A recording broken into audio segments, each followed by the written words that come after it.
Assalamualaikum warahmatullahi wabarakatuh. Selamat datang di teman makan. Guys, kalian pernah dengar gak sih cerita horor tentang jalan raya yang katanya itu tuh sering memakan korban kecelakaan. Jadi yang kecelakaan di situ tuh selalu meninggal dunia.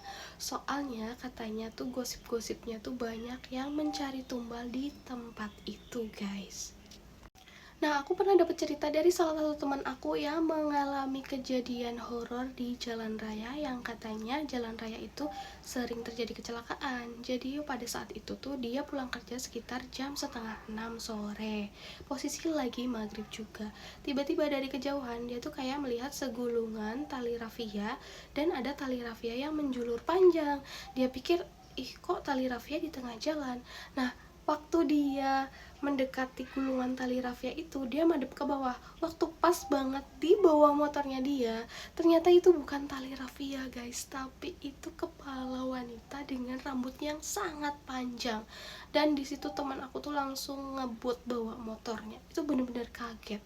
Nah, setelah sampai rumah, dia tuh nggak mau mikirin hal itu lagi karena jujur aja itu menakutkan banget bagi dia ya, karena first time dia melihat kayak gitu. Terus besokannya dia lewat di jalan yang sama lagi, guys. Tiba-tiba di tempat yang sama dan di jam yang sama dia melewati jalan itu, posisi jalan itu macet. Banyak motor berhenti dan mobil berhenti ya. Entah ada apa di depan sana. Nah, posisi waktu itu pun hujan karena lagi musim hujan.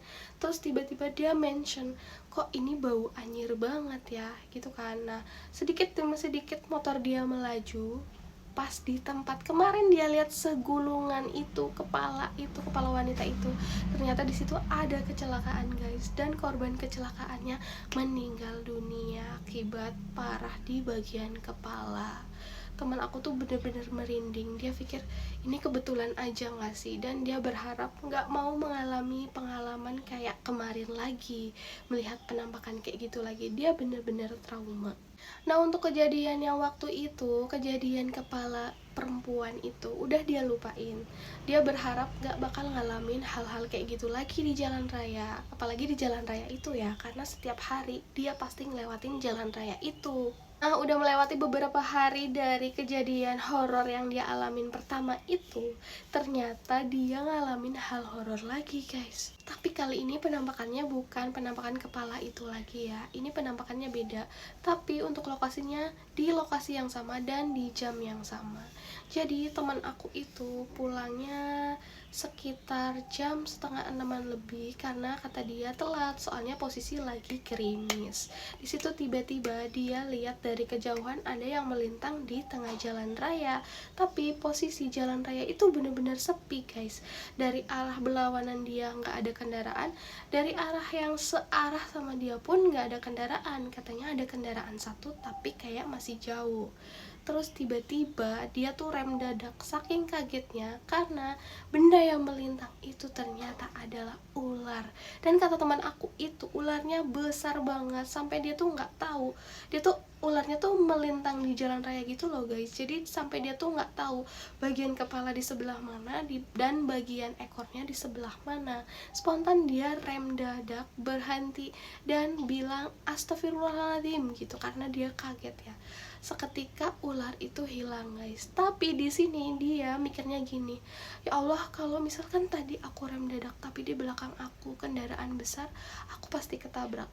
Nah, itu intinya, guys, kenapa sering terjadi kecelakaan. Mungkin korban-korban kecelakaan ngalamin yang sama yang kayak temen aku ngalamin, cuman kadang yang kecelakaan di situ tuh meninggal. Jadi mereka kan nggak bisa share pengalaman mereka ke kita kan. Nah, sampai di rumah teman aku ini langsung cerita ke mamahnya bahwa dia mengalami hal tersebut. Dia melihat ular besar banget yang melintang di jalan raya. Itu sampai rumah dia katanya sekitar maghriban ya, maghrib sampai rumah.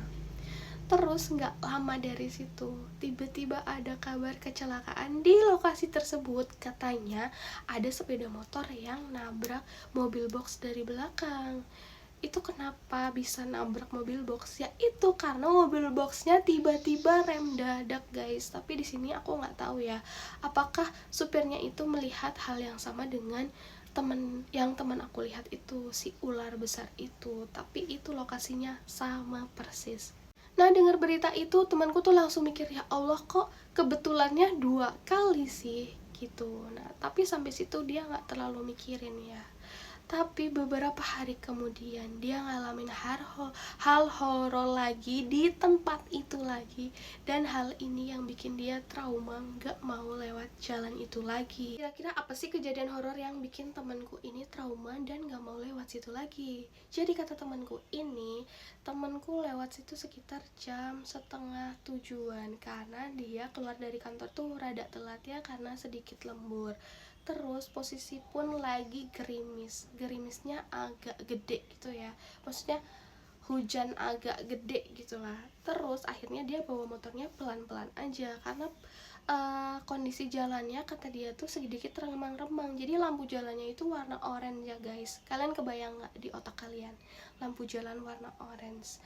Nah, di situ tuh lokasinya bisa digambarkan ya, di sebelah kanan dia, di sebelah kirinya itu ada kayak sejenis pabrik kayu, dan sebelah kanannya itu kayak kebun-kebun aja gitu loh. Nah, pas dia lewat situ tiba-tiba dia tuh kaget karena yang tadinya jalan aspal itu berubah jadi jalan bertanah dan berlumpur.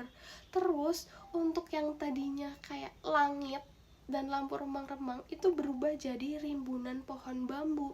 Jadi dia tuh kayak berada di bawah pohon bambu gitu loh, terowongan pohon bambu gitu, berjalan di tengah-tengahnya. Terus dia kaget, kok aku di sini sih? Tapi di posisi itu dia tuh nggak mau berhenti karena dia kayak udah mention ini tuh nggak benar. Dia tetap jalan tapi dengan bawa motornya pelan-pelan gitu, tetap jalan.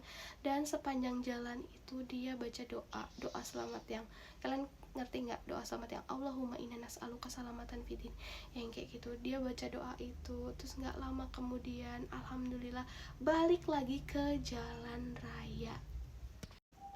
Nah, kalau kejadian ketiga ini dia nggak cerita sama siapa-siapa, tapi dia nulis di sosial media. Sosial medianya waktu itu katanya dia nulis di status Facebook ya, di status Facebook.